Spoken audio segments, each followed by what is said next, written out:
నిజామాబాద్ ఆదిశివ నామస్మరణతో మార్మరోగిన అతి పురాతనమైనటువంటి నీలకంఠేశ్వర ఆలయం రథసప్తమిని పురస్కరించుకుని ఇందూరులో నీలకంఠేశ్వర ఆలయానికి భక్తులు పోటెత్తారు. ఇవాళ ఉదయం నుండి ఆలయానికి వచ్చిన భక్తులు స్వామివారిని దర్శించుకుని ప్రత్యేక పూజలు అభిషేకాలు చేశారు. అధిక సంఖ్యలో భక్తులు ఆలయానికి చేరుకోవడంతో శివనామస్మరణలతో ఆలయం మార్మరోగింది. భక్తుల కోసం ప్రత్యేక ఏర్పాటు చేసినట్లు ఆలయ ఈవో రవీందర్ గుప్తా తెలిపారు.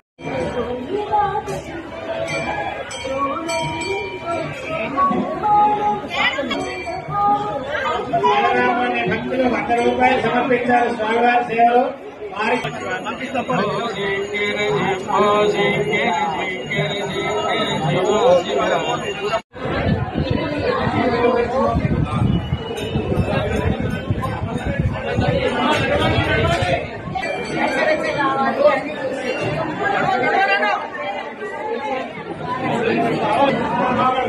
చూస్తున్నాం.